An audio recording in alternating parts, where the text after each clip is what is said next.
Lord, help me to be. I laid in the waters today, my sister covered in blue. Covered in blue, they told me to let go. To let go, the water reflects and lays the truth out. Lays the truth out so fully that you can only see yourself. Only see yourself, for it was you and her in the beginning. In the beginning, you chose to hold a weight in your mind. In your mind, the weights rolled around. Weights rolled around, pressing against the brain, and to the point your body began to succumb. Began to succumb, but this was never permanent. Was never permanent, and in the beginning, you chose yourself. You chose yourself, she chose you too. Speaking first person plural, you needed multiplicity. To speak of a singularity did not sit well. As soon as you could maneuver your words, arguments needed backing.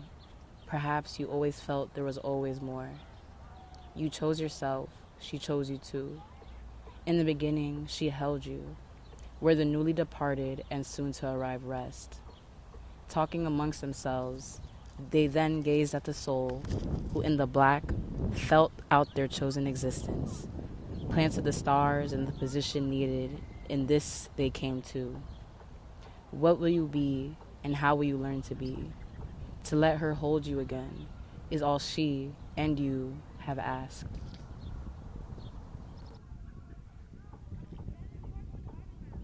Mami Wata has taught me how to be. As a child, I tried to cast a spell I saw on YouTube to become a mermaid. It's vague, but I remember an envelope and being in the bathtub. My mother found me and proceeded me to urge me away from this, saying it was witchcraft.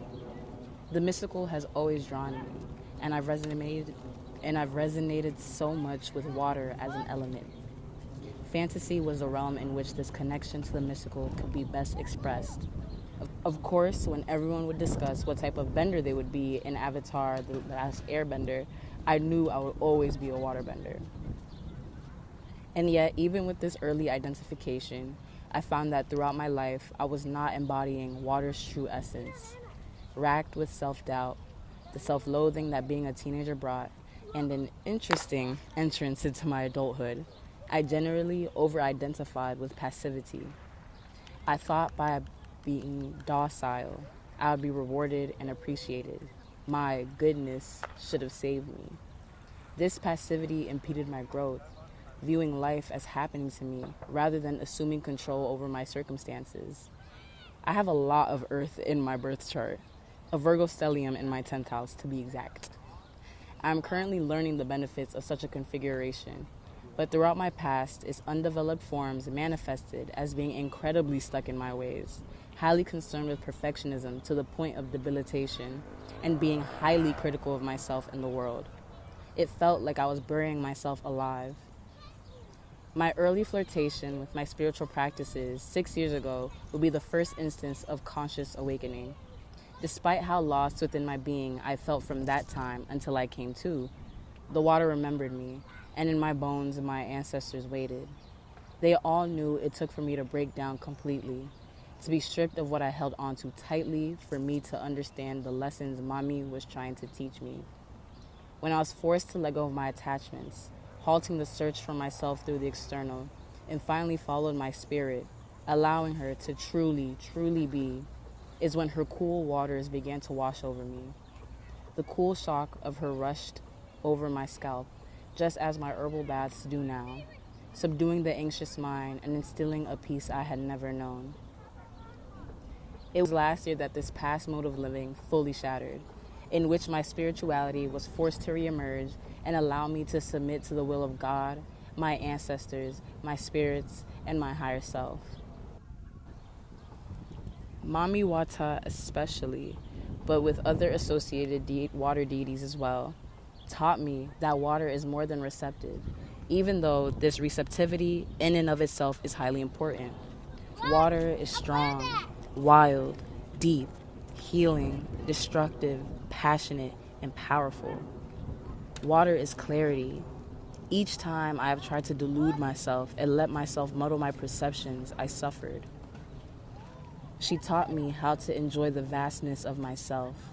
In following her path, I realized that my creativity and my sensuality are truly my gifts from her. Water is the first source of life, quite literally the creator of life on this earth. The process of reconnecting with my truest self and inner power was to align with this life-giving and preserving energy. She taught me how to sit with my mind, body, and spirit, and love who I saw reflected onto her clearness. The water taught me true fluidity and adaptability. She taught me what true embodiment looked like. She taught me that my sensitivity and softness are powerful as well. Most importantly, she taught me how to set myself free, as water is autonomous and flows without hesitation. The water has served as a site where I've experienced the highest forms of love.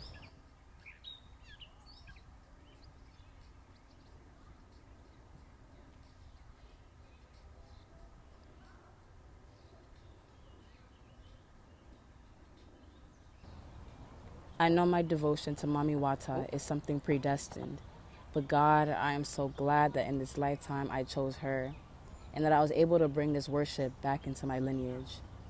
I'm so glad she chose me as a vessel and a child.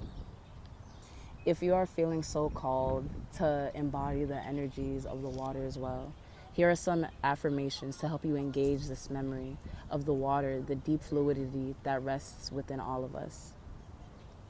I am sovereign. I am all that I have ever needed and desired. I am pure. I move with intention. The universe holds me and is guiding me constantly. I allow myself to flow through life as ease is my birthright. I am autonomous. I am free. I am free. I am free. I move at my own pace. I remember who I am, and I am proud of who I see in the mirror. I am whole as is. Ashe.